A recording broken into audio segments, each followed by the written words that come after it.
Good evening to you, madam. Yes. How are you? Fine. Welcome to today's lesson. I'm your new trainer.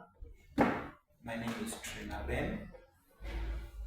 And I'll be taking you through economics. Today's lesson, we'll talk about money. And I'm requesting for your cooperation during this session that we'll be together today and any other day that we'll be meeting. I need your cooperation, I need your support. And also feel free to interact with me. I would like an interactive class whereby the students and the trainer themselves become one thing so that we can get our general outcome for this unit.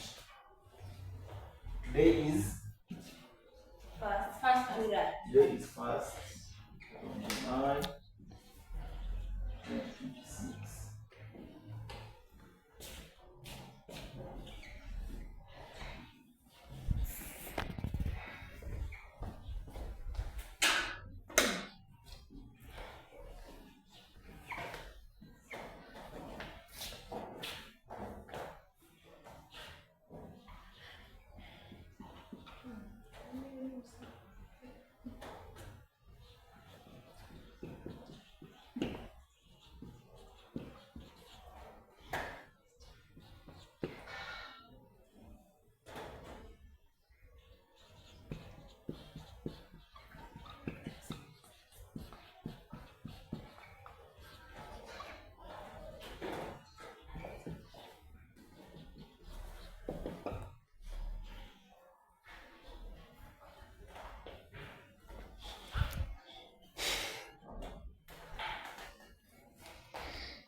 At the end of this session, you should be in a position to define money. You must be in a position to briefly explain the history of money. The third outcome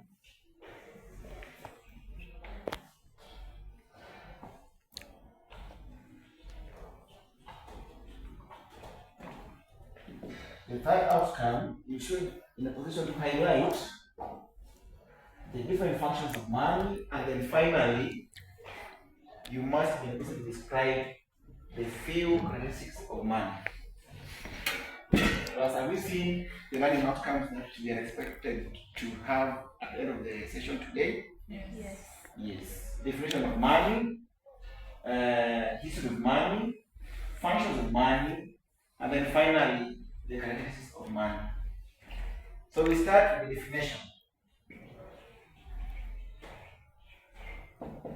And before we start this, I want to ensure that all of us are present in the classroom.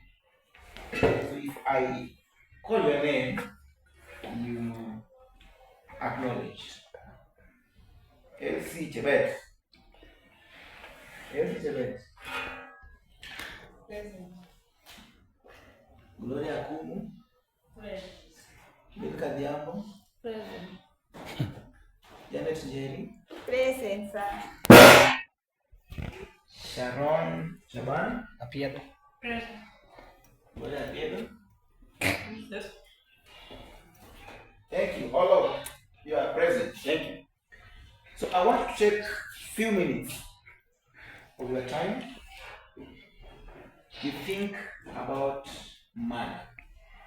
If you hear the word money, what comes to your mind? Take a moment within yourself. Think about money and then think about what comes into your mind if you hear the word money.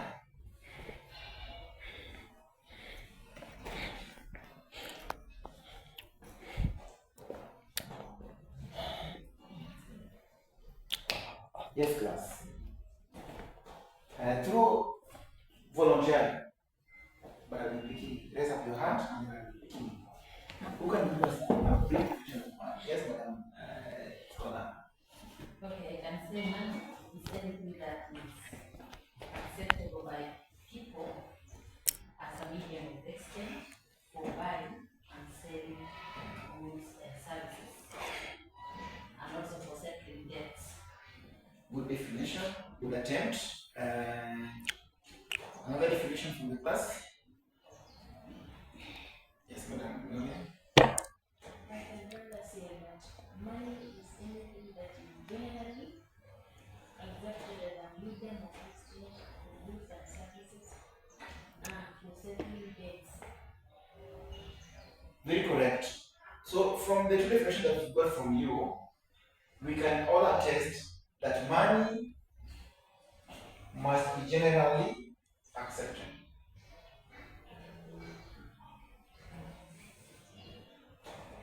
We have also highlighted that money is a medium of exchange. And what do we exchange here? Goods and services. So from the definition that we got from the class, money must be accepted generally. Money must be used as a medium of exchange, and this exchange should occur between the goods and services. Then finally, there must be a buyer and a seller. So I want you, class, to use these keywords, key terms, to write your own definition of money. You use the key terms that are listed in the board to write your own definition of money. And then I'll ask one of you to read for us whatever he or she has written.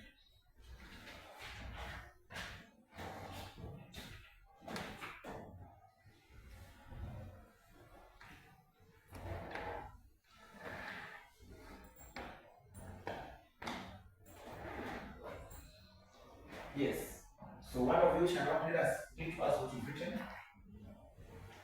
Money is anything that is generally accepted as a medium of exchange for goods and services.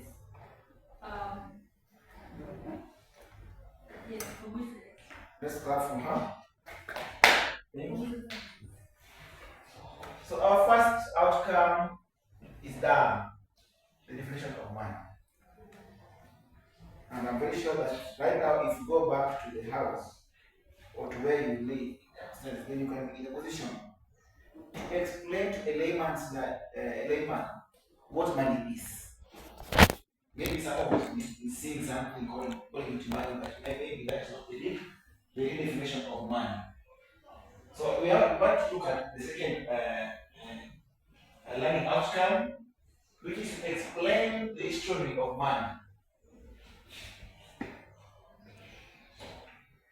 History of money.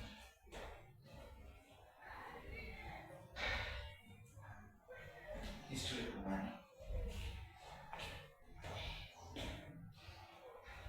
So when you hear about the history of money, remember this one is the origin. Where does money come from? It originated from somewhere. Money originated from somewhere. Remember, in the old ways, our old ways, there was no money, but still people used to access or to buy or to exchange one or two things. That is when our forefathers thought about coming with a common idea on what can be used to call as money. So the origin of money started with what we are now referring to as the barter trade.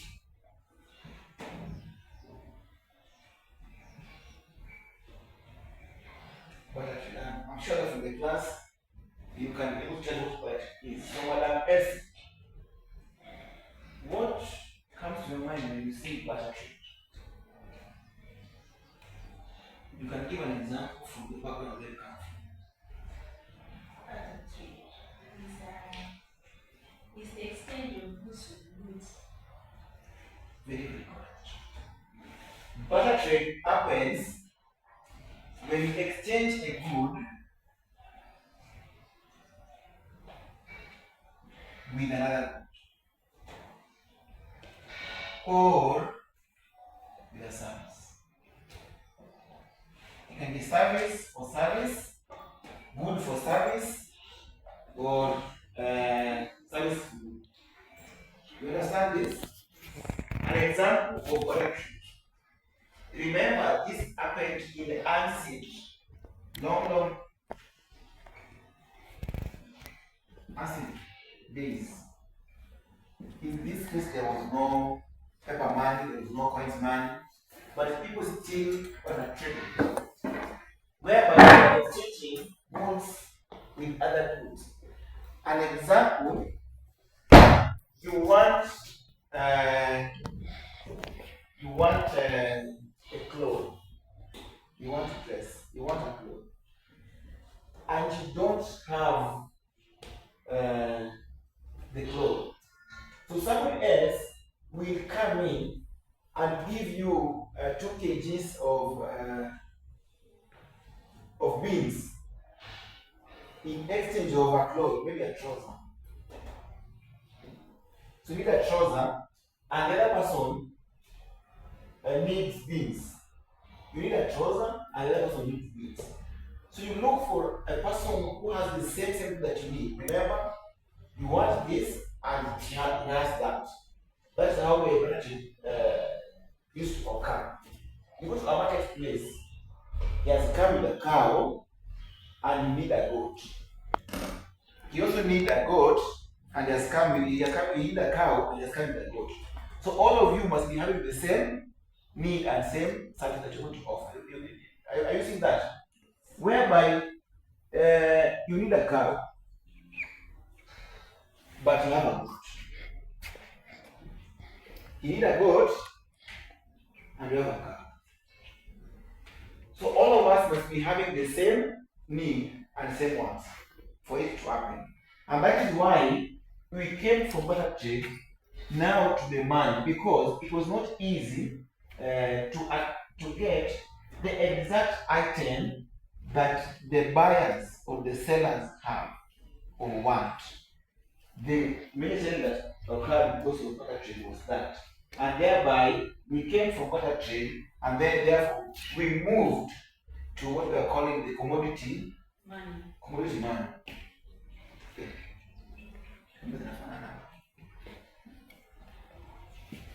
Commodity money.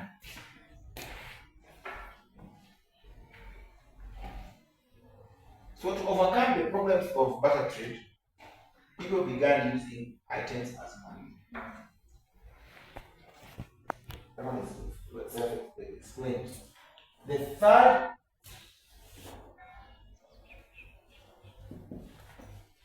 emergence of the barter trade or commodity money was now the metal money.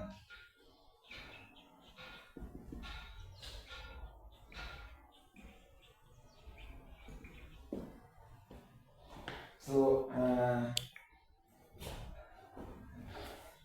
want the class to think about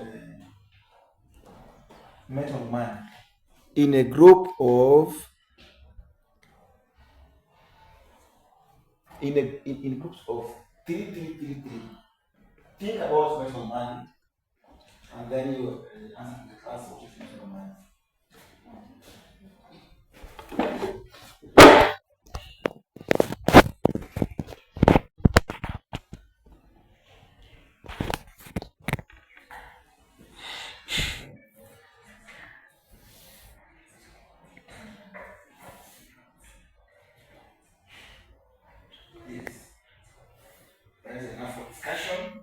So, which group is ready? Who can tell us what metal money is? Yes? Under metal money, we have discussed and said that later we had metals such as gold, we had silver, we had copper, which were used to make coins because they were durable. And then number 2, they were very easy to carry. So you can all see where they come from. Barter trade, commodity money, and now people agreed that these metals have got some value attached to them, and that is the gold, the silver, and the copper. So instead, you go to the market, you give somebody gold, and then he gets the product that you have, or the good that you have. Or you go to a service to somebody and then he gets you some silver. So it was used as a money. And then finally, we also got the paper money. And the final one was the which money was it? We are calling it the modern money. Let's call it the modern money. Electric money. Electronic. Yes, modern. So in short, this is where money has come from. The origin of money. It came from barter trade.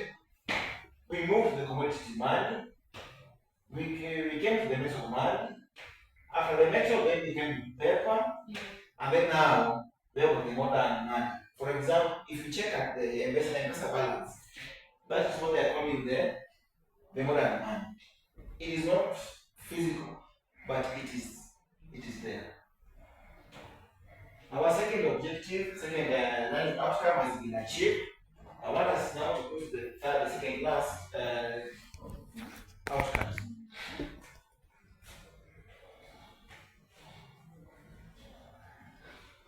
Functions of money.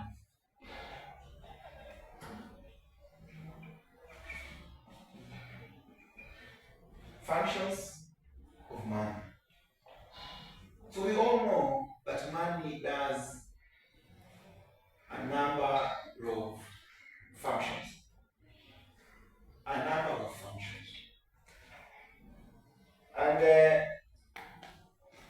I would like you also to stand.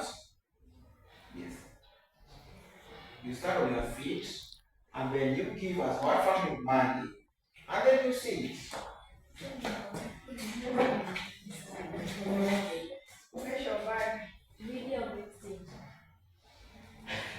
We don't need cross answers. Let's have your code. One is measure of value.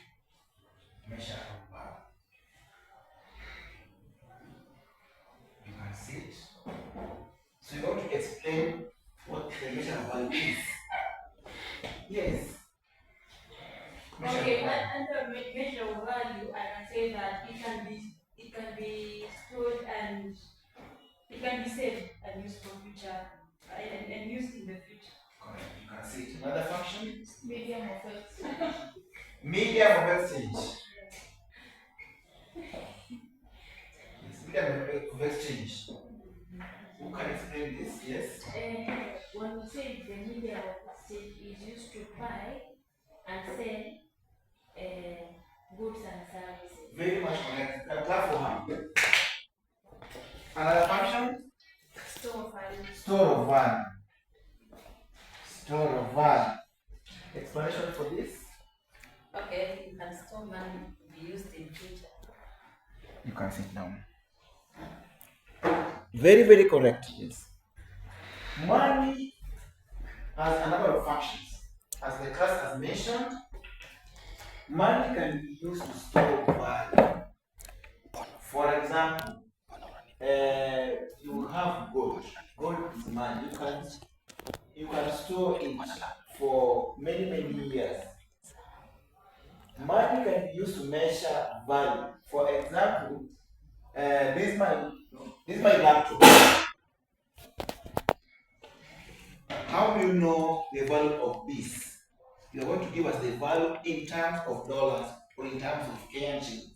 That is the measure of value. My laptop here is around $50. So we have used money to measure the value of this laptop. Other functions to include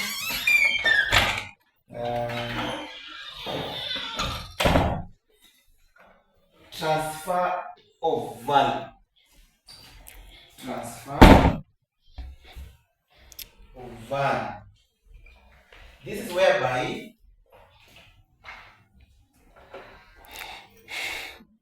you can transfer money from one person to another. So it can be used to transfer value. And that is the learning outcome number 3, which also we have accomplished. Finally, I want us to look at the characteristics of money. Some people will call it the features of money. In this case, I'll throw the question to one student, and then once you have answered the question, you'll throw it back to another learner to give us more. We are looking at the features of money. Features of money.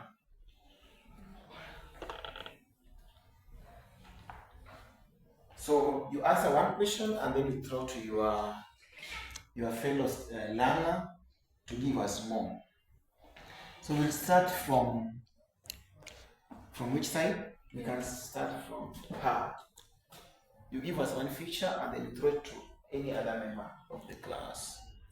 Okay, I'll say that money is generally acceptable. Generally acceptable. Yes. This one say that the money is generally acceptable, meaning that if given to you, you must accept it.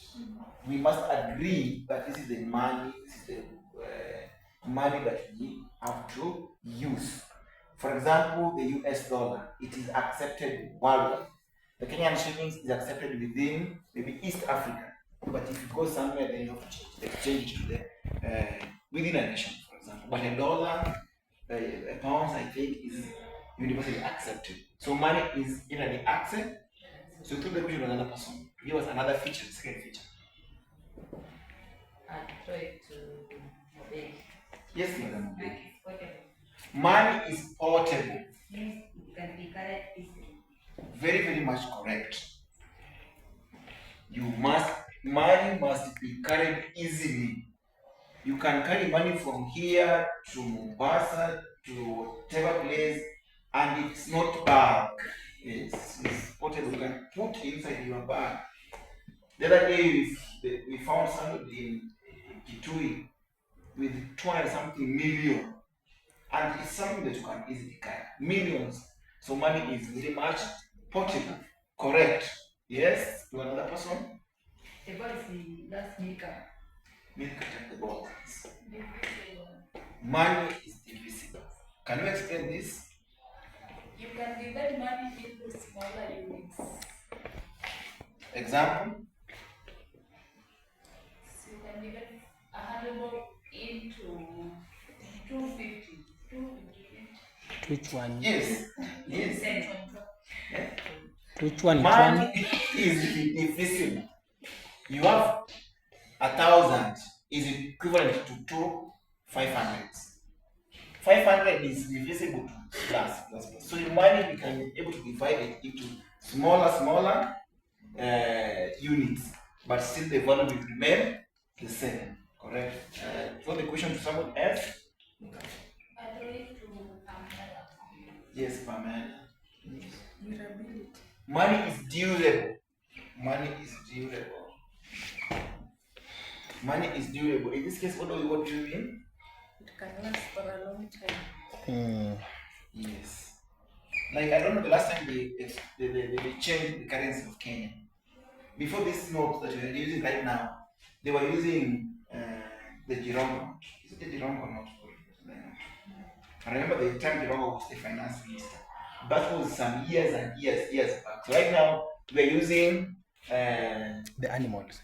yes, the animals. The animals. At first, they were using The heads of the our first president. Yes.